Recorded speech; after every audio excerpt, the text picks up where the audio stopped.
I know you guys are big fans of Monster Squad like I am, so we're not going to take a whole lot of time, but I'm Paul Salfen, I'm your moderator today. We're so happy to have you out here. It's great to see all your smiling faces. Now we can see your smiles again without the mask, right?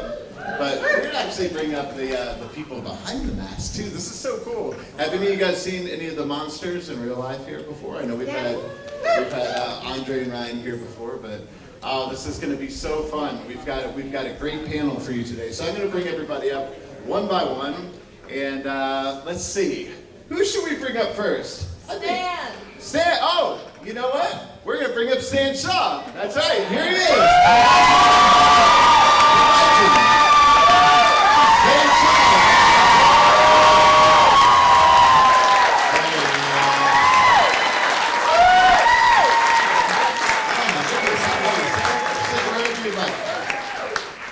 All right, that's the great thing about coming out first.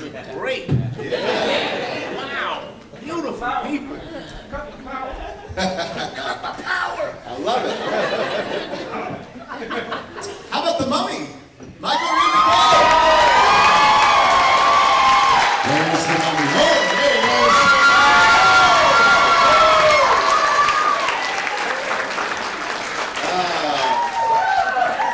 Oh, scary. I love it. Does he have nards? Yeah. Wolfman's got nards. Yes, he does. Go, people.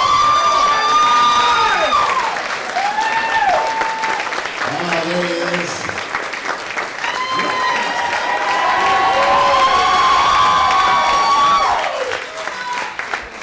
Well, while we're on the subject of monsters, why don't we bring up Dracula himself? There is Dracula.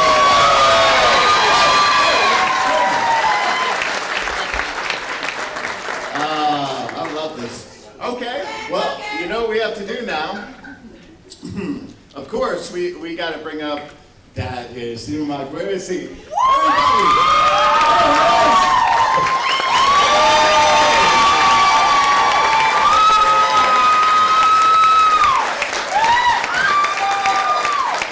You guys are great. Give yourselves a hand. That's right.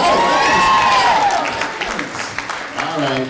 And then, of course, the guys in the squad. You know, we love these guys. We've been having them come several times for screenings, for everything, and they're so beloved here. Let's bring them up. Ryan Lambert, where is he? Woo! There he is. Yes.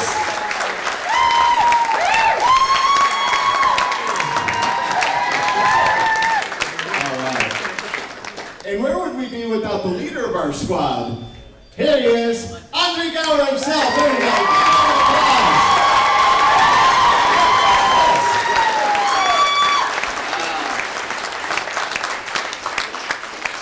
Okay, how about that? Everybody in one room. This is amazing. You know it's special when all the people from the panel are over here taking pictures and videos. All right. Well, we're so happy to have you guys all in one place. I think this is the biggest Monster Squad reunion we've had to date here in Dallas. So we're honored to have you guys all here. And then, of course, we got to say there's some special things here. There's a Monster Squad photo op if you want to get all these guys in one photo. Of course, they're at their tables, so you guys support them there. But tomorrow night at the Alamo Draft House, there's going to be a screening of the Monster Squad. These guys are going to be. You know how quickly those things sell out, so please get your tickets now. Okay, well, here we are. We've got everybody here, and this has got to be so exciting to be, you know, when the movie came out, it didn't seem to have the fan base that it does now, so it's got to be just such an honor to finally get the credit and the love and the attention it deserves. And what's it like to get loved on all weekend just out of, after all these years of making this? It's just sweet. How many people here are first generation 35 years ago who saw this film? And second generation, the next, whatever, the next 10, 15 years? And who's the youngest here? We have any babies or young people? I can't tell you what started out, I just trying to play a dad in a nice movie. Then went in the toilet because the studio put it as a PG-13, and to see this swell of love and appreciation. And to be known for being a dad in a cult movie classic, it's just wonderful. So I thank you, thank you, thank you.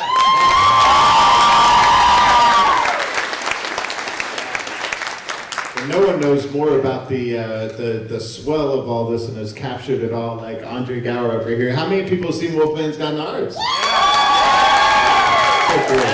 Such a good celebration of the film, and Andre, this has just got to be a joy for this just to continue, right? You know, it really is, not just being part of the whole Monster Squad resurgence and be able to share it with all of these really, really cool people, you know, that we get to see, you know, throughout the year, over the last couple of years, because this kind of resurgences are supposed to like kind of slow down, like this isn't stopping. It just keeps rolling along because of you guys. But then to be able to see that kind of phenomenon happen with this resurgence and the attention, to be able to put something together like the documentary was really kind of interesting, and it gives us another whole level to talk about, you know, with this interesting dynamic. So, look, personally, I really appreciate you guys making the documentary the success that it has been, and we wouldn't have been able to do any of this without you guys. So the doc is for you, about you, and really with you. So I appreciate that. And Ryan, you know how hard Andre worked on this thing. It's got to be fun to see the ride of this all, right? It wasn't that hard. No, it was fantastic. I mean, the whole process was, I mean, I was sort of there in its inception, and I got to sort of follow the process and be part of it, like, from the beginning. So I'm pretty proud of it. You got dragged everywhere. Well, yeah, I wasn't going to say anything. Like, you're going to this damn thing, and now you're going to go here and move over here and stand right there. And it was fine. It was an insane experience. And Duncan, did you have any idea what the following that this thing had? Never in my wildest imagination, but I definitely feel absolutely blessed, honored, in fact, by all of you, and thank you from the bottom of my heart. Really. I don't know if you guys follow along with Stan Shaw's Twitter feed or his social media, but he always has the best things to say, always positivity, always good stuff. And if you were at our panel before, you know that he's just got such great stories and so much fun, and you're loving all this, right? Yeah, this is pretty amazing because I haven't been a part of this tour of Monster Squad. We made the picture and I went on and made other films, and I hear things about Monster Squad reunion, and I'm like, really? I was there the first time it was released, and I was like, really? And then I do another film and do other things. Like I did a Jeepers Creepers session with them, which was terrific. And Monster Squad, I'm like, what? Let me see what happened. And look at you beautiful people, my God.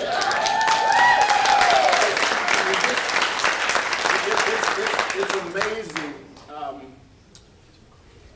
the people that have caught on to what we've done. And it's great to see even decades later that our labor is being respected and appreciated. Mostly when actors do work that we do and get a little bit of pay sometimes. Sometimes we have to pay them. But it's nice to see people catch on to what we perceived it would be when we were making the film. And no matter how long it's taken, it's really appreciated. And I thank you from the bottom of my heart, and I love all of you guys for accepting this and accepting what we put on the screen, because we put it on there for you and your appreciation. So I really appreciate all of you. And MacKay, we got to hear from Arami. We didn't hear from him too much anyway. Hello. Great to see all you guys. It's wonderful. I love talking to you guys because it's kind of like, you really touched me in my childhood and everything. It's like, it's very touching. This one guy came up to my table and he said, this is my little son, he's 4. He said, I was his age when I saw Monster Squad. Now he's watching it, he's doing the same thing I did, rerunning the tape over and over and over and over again. And this was very special to me because this was my first professional job. And they wanted someone really small and wiry, and I've always been small and wiry. And I'm at work one day, and this woman says, is this Michael Reid MacKay? I said, yeah. And she said, I just want to congratulate you. She said, you are going to be playing the part of the mummy in the Monster Squad. And I kind of like, and it's like, I'm not actually, we'll take care of everything. Congratulations. Aww. And she hangs up. And my friend's standing there and goes, Mike, what? And I'm like, I said, I'm in a movie. But from that point on, it's like things just kept rolling on and everything. I just kind of like fell into it and things started happening and everything. I started doing monsters and everything. And I just want to say from the bottom of my heart, it's great talking to you all you guys and hearing your stories and how it's affected your life. And thank you so much for being here.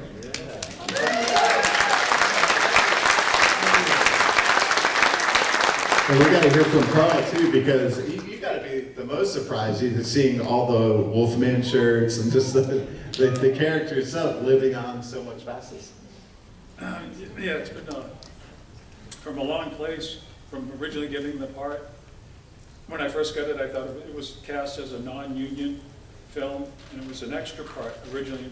Mike and I both submitted to a little rag paper in California. It was called Dramalog then. It's Backstage West now. And I went to the fitting, and I was looking up in the corner of the room, and there was a bust of Arnold Schwarzenegger, the Terminator.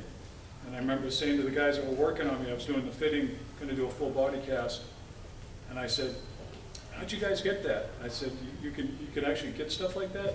And they said, do you know anything about this movie? And I go, no. I thought it was a little low-budget, non-union film. And then when I found out, later that, who was behind it and everything else, it's been quite a ride from that, being a little non-union film in my mind to coming to this point. Pretty incredible. Yeah, very incredible. Well, I could sit up here and ask questions all day, and there's a lot of people, and there's a lot of answers to get to, so we're just going to go right to you guys, because you guys always have the best questions. It's one of the things we love about Frightmare. So who's going to be the brave soul to start us out here? And make sure you project, too, so everyone can hear everything. Anybody want to go first? There we go, right in front here. Was there ever talk of a sequel? If the movie was to do good enough to come up with a sequel? And if so, did they actually script it? Sequel talk. I think there's always conversations if a movie does well that they will look for a follow-up, and that didn't happen very quickly with Monster Squad, of course, which I think is a little unfair. Back in that day, your barometer of success is a very, very small window of a box office, and depending on the forces that are affecting that, whether you have that 48-hour window that makes your movie a success or not, is really unfair to a lot of things. Not just Monster Squad, but the people that make it, the people that are in it, because we're in it, but the Fred and the Shanes, and it affects careers when you have that weird window. It's not like today where someone can tweet out and go, hey, I just streamed this great movie, everybody should watch it, and 7,000 people can see that in a second. It was a weird time. It was an interesting. It is what it was back then, but it was interesting compared to now. And Monster Squad was a word of mouth movie, and those kids saw it on a Saturday and then went to school on Monday and said, "Hey man, you got to come see this movie with me this weekend because it was awesome." And they went back and it was gone, and they never had that chance until it came out on, of course, HBO and then VHS. So it took a little while to find its foundation, and then everybody held on to it and didn't let go. But yeah, sequel would have been neat. I think we would have fought Godzilla or something. I don't know. I originally thought, 10 years after, that it could never be made again. Because it captures an idyllic time, the 80s, where kids got together and could defeat, the evil monsters in the world. And I thought, it's a past time. But you are proof, living proof, grown up, that you can live up to the best in you. And this is a time, I think, when they should make Monster Squad again, to say that we can, as a people, rise up and kill the monsters of the world.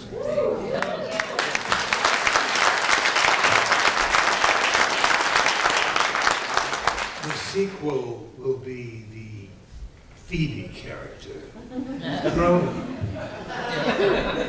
And she has a daughter. And that daughter gathers her young friends around her, all of them girls, of course, to defeat the monsters. That is the modern version. And, well, I guess I'd have to write it. Andre, are you taking notes? I'll add them to the notes that have already been written. Who would love to see a Monster Squad sequel?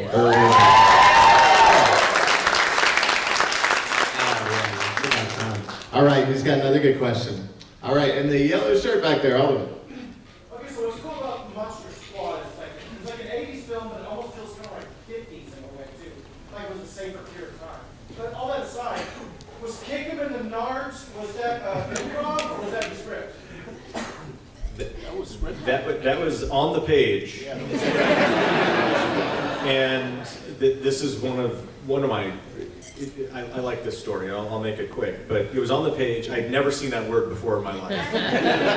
And look, I was a cool kid from the Valley in LA. I'd never said nards. And I was like, I don't like that. What is this word? And I asked Fred, I was on the set, we were getting ready to shoot this scene. I said, hey man, can I change this? I was like, I don't want to say nards. Like, I don't know what this is. And Fred took me and he was like, I'll tell you what, why don't we try it a couple times as it is, and then we'll try it one or twice with something else. And I was like, because I just don't feel cool saying this line. Like, it's like I don't know it. And what I realized a decade or two later, or even more, it relates to a story that Ryan used to tell about when he was doing his costume with the wardrobe lead, and he was trying on jackets. And I'm going to tell your story really quickly, but he was putting on different jackets and put one on, and she goes, "Oh, that's it." And Ryan goes, "I don't know. I don't know if I like this one. This isn't me." And she said, "That's okay, because you're not playing you." And then Ryan had this epiphany way before I did. And then I realized when Fred said, "Let's try it the way it is. It's okay if you don't know this word or uncomfortable saying this line, because you're not playing you." Sean Crenshaw does say this line. And I didn't realize that for a very, very long time. And thank goodness. Because look at all the nards in the world. And then also there would be, if I changed it, there would be the perfect title for the only title that a documentary for Monster Squad. I'm very grateful for that. Love it. That's great. Right over here, sir. Yes, sir. Can you hear me okay? Yeah, I can repeat the question too. I had, this was a kind of a two-part question. One, can you discuss a little bit what it was like being kids on the set, your experience? And also, what it was like for the actors to have so many children on the set as part of the production? So what it was like to be kids on the set, and what for the actors, what it was like to have all those kids? I'll talk about that. These kids were wired. Craft services fed them with candies and they were, it was hard to corral them. But the energy they brought is self-evident. But at any rate, as a dad, looking off at seeing them, I thought, whoa. Duncan, were these kids pretty wild? To be avoided.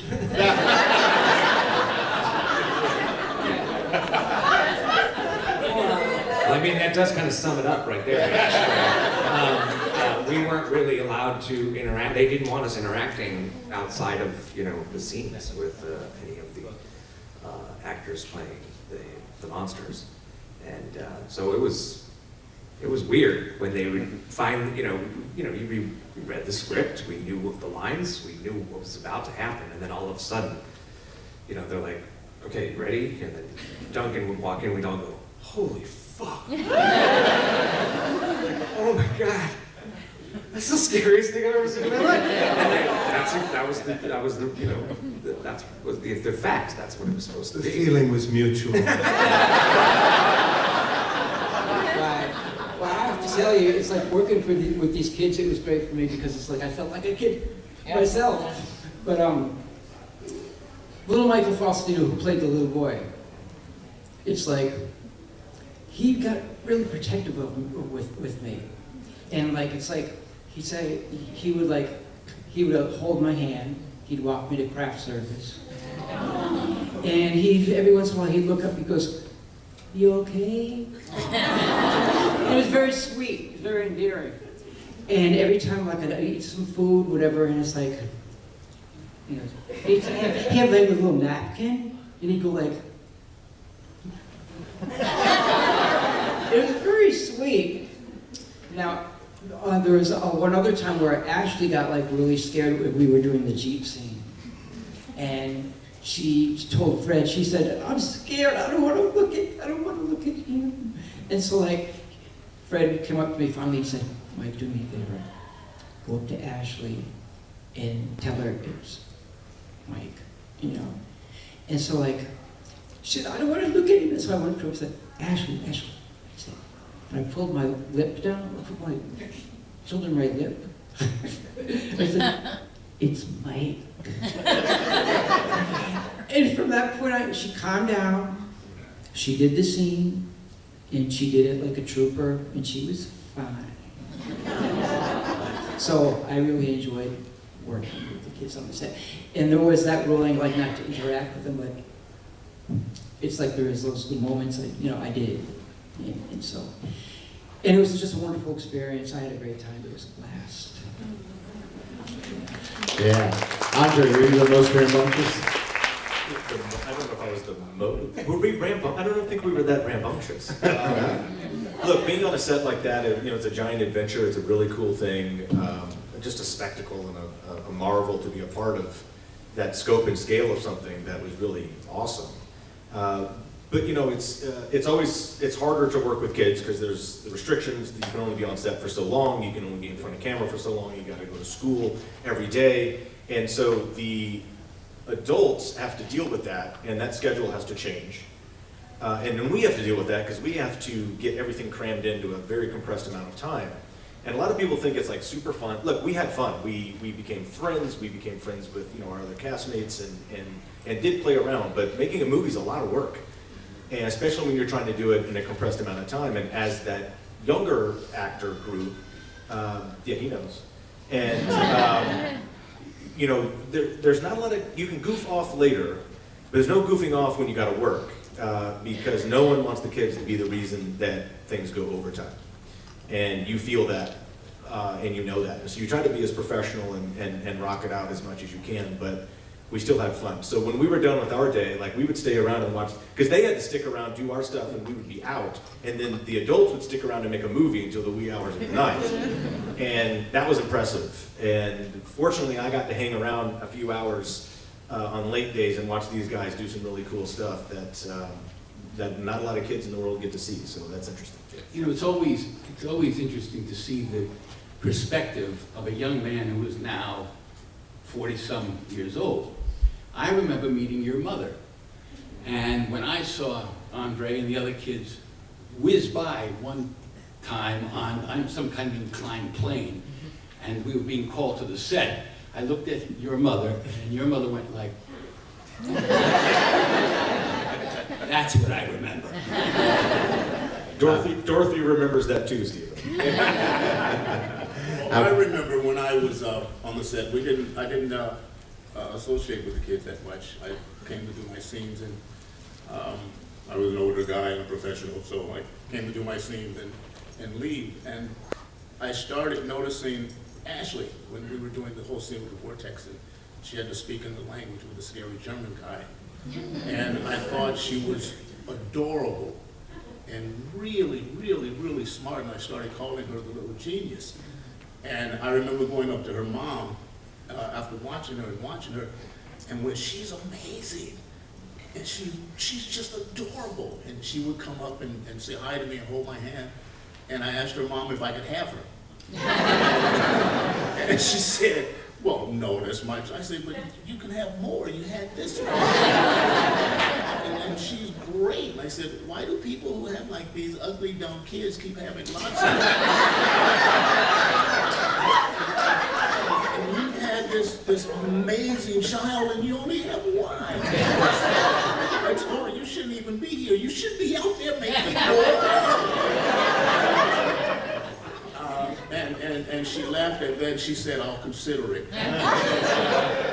Later, on my Twitter, Ashley said hello. She started following me. She said, I don't know if you remember me, and I wrote back to her and said, do you know that I used to call you the little genius? And she said, no, and I went on and on, telling her how brilliant she was, and like, so we're now friends. But that was my experience with the kids. And I'd see these guys just run around, and they were like a gang. They turned out to be terrific people. And I really appreciate my experience on this show. And it's really wild that it's caught on like it has, because, I mean, it was just a gig for me. And I was on my way to San Francisco and got a call that said Fred Decker wanted to meet me. And I went, I'm going to Frisco. And my agent said, well, you need to go see. And I drove back and saw him and walked in the office with my Frisco stuff on because it was cold in Frisco. And I said, yeah, I'm headed to Frisco. So, but they told me to come and meet you, so I'm meeting you. And they sat there and asked me a couple of questions. I said, great, you guys have a good shoot. And I started driving. And my agent said, you had to come back. And I said, what are you doing? They said, they want you. I said, I just met them. And she said, you had to come back. So I turned around and came back and started prepping for the film. And you guys are the result of that. It's mind-boggling. Because you talk about a sequel. Well, that was back in the time when all the black guys had to die first. So my partner left me in the car. Wait a minute.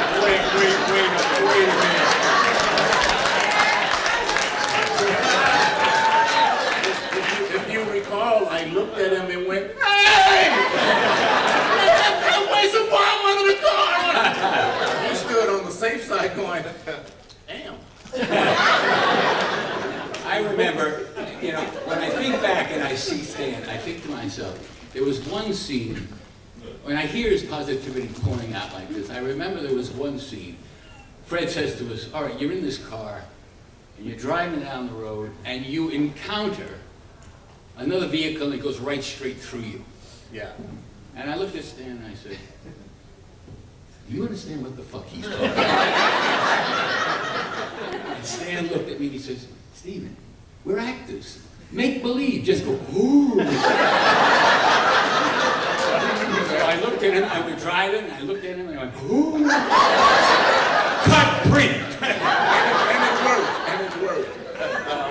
And the other thing was, when we saw this, when I saw it for the first time, I mean, you go into a film and you don't know how me, and you go to a screen and you don't know how it's going to turn out. So you sit down kind of in your chair like this, and you're watching it, and as the film went on, I found myself doing this. This is great! And I really enjoyed, you know, what they did with the film, because as actors, you don't see things when you're not on set, and how they're edited pictures. So you never know how it's going to come out. You don't know what kind of care they took in putting the whole package together with special effects and the cinematography, and everything has to like just come off without a hitch. And I was really proud of everything that we accomplished. And I was really proud of the kids. They were amazing. So that's the whole trickle effect to why you guys are here, because that just shows you that if a film isn't good or respected by different audiences, that other audiences can grow up and appreciate what the other people did.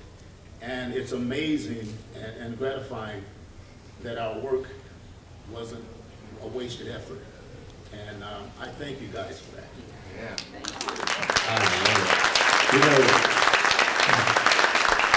the one person we didn't hear from in this answer is Carl. I gotta know if he was nervous about that kick. I mean, I know they're all professional actors here, but I'd be nervous about a kick in the nards coming. I'm nervous now. Let's keep talking. Yeah, I don't know how you prepare for that, right? Just stand still and hope for the best. All right. I saw a hand back there. Go ahead. So I saw this film much later than its initial release, and while the film does stand on its own, amongst my friends, it was sold to me as like Goonies with monsters. So I want to know what you guys think of like the comparison and like does that bother you at all, and other comparisons as well. Because I like the film for what it is, if Goonies didn't exist, but I like them both. Yeah, I mean, look, the Goonies are great at saving the neighborhood from a developer.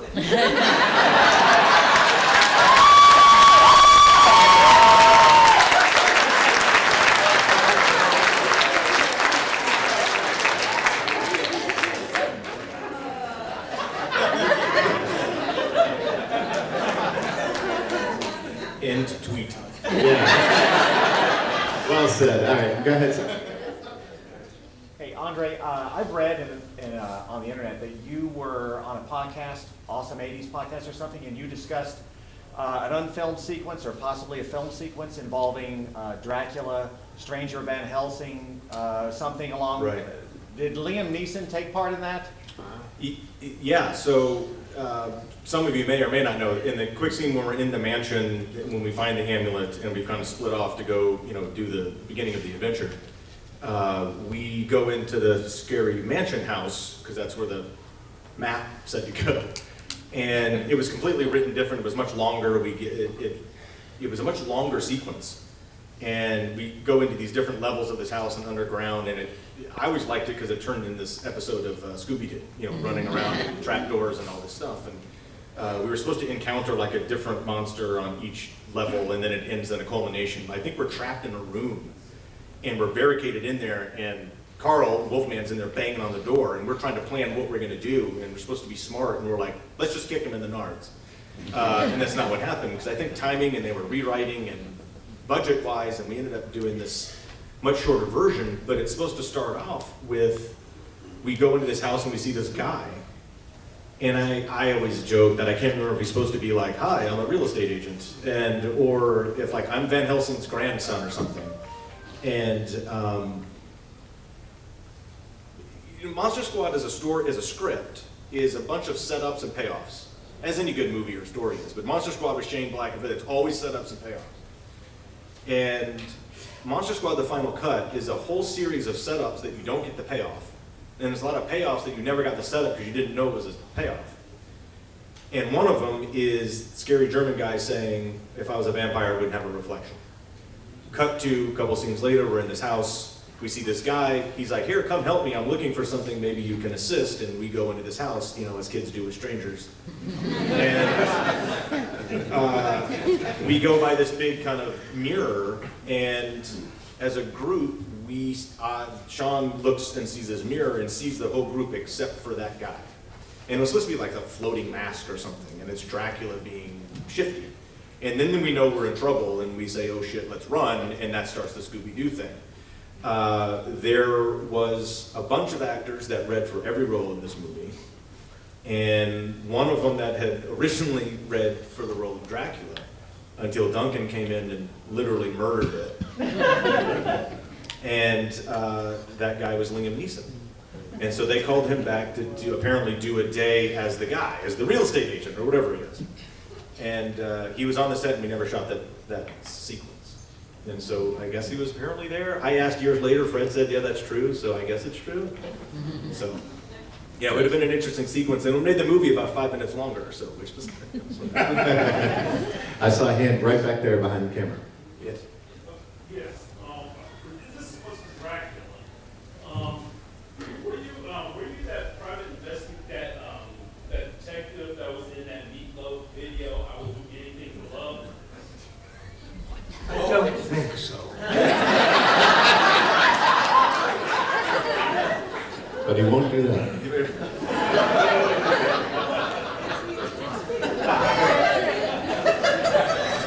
We will.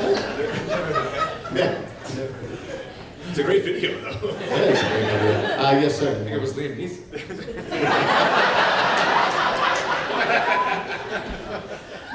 Questions on the monsters. So, did you guys take inspiration for your characters at all, or did you just create it all on your own? Probably a bit of both. Well, for me, it's like I just did it my own way. Of course, I saw all old films and everything. And when I went into audition, I was like, when Fred Decker said, walk across the floor. And he said, now walk across the floor and drag your foot. Okay, now walk across the floor, drag your foot, and do something with your hand. And so like, he said, yeah, I used all my, my movements, and yeah, that's cool. And so like I kind of made the mummy my own kind of character, and it was kind of cool. Any other inspired monster moments? Well, I guess Dracula is a hard one to take on. So yes, I mean, I think it's a bit of both. You come up with your own sort of interpretations for any role that you play, but this is more related to what went before, and certainly wanted to carry elements of the traditional Dracula in my own case. And research was, Christopher Lee, Peter Cushing, Bela Lugosi. And I think I vaguely paid attention. I was more interested in lying on the sofa watching these old movies, trying to get lucky with my girlfriend. So,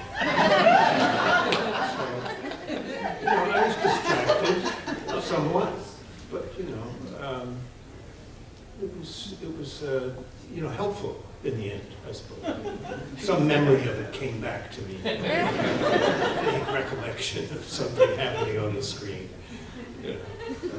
Multitasking. Carl, did you watch a lot of old Wolfman movies? Or?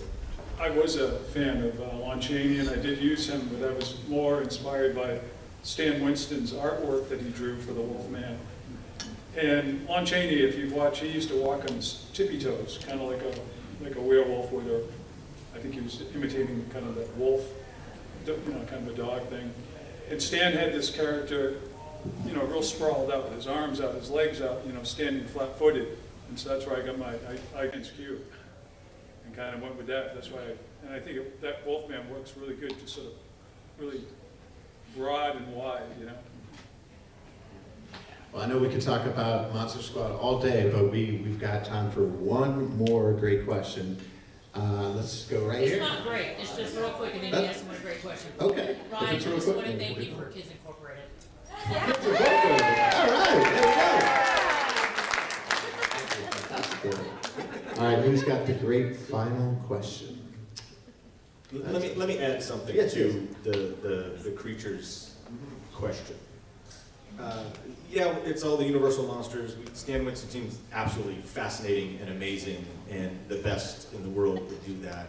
And I think we had some of the best creature designs, but it's also it's a combination of who's in those suits and in that makeup that makes something work. And not only did this work, I don't think a lot of people, and I don't know if these people up here on the stage realize that, because I spent a couple of years working on a long time dealing with a documentary and getting the feedback that Monster Squad, the creature builds and the creature performances literally changed the game and inspired so many other people. And I don't know if all of these folks know how big of an impact that they had reimagining classic creatures and monsters and changing the industry that a lot of other people still aspire to. So that's kudos to these guys. Just one recollection. Yeah. One recollection about a Wolfman, the guy who played Wolfman, the real guy, Jonathan Reid. About 10 years after the movie was made, my son, who was 14 or 15 at that time, saw John walking in Hollywood. And he thought to himself, I have to do this. So he goes over to him and he says, Mr. Wolfman, my father, Stephen Macht, played Dell in Monster Squad. And John looked at him and said, tell your father I'm gonna kill his son.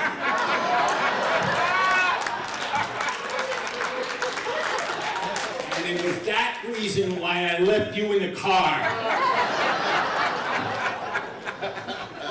Ah, love it. Well, there Leo giving me the hook over here. You know, one thing that we've been doing that's been a whole lot of fun is, and I'm not sure if I have the long enough arm for all this, but we're gonna try and fit everybody in a little selfie with the crowd behind it. So if you guys could stand up and put some hands in the air, and then you guys, yes, and follow Stan Shaw on Instagram. Follow me on Instagram and keep in touch. Okay, everybody ready to do this? Let's gather around. Where are you guys want to come over here? Yeah, I want to get it. No, I want to be seen.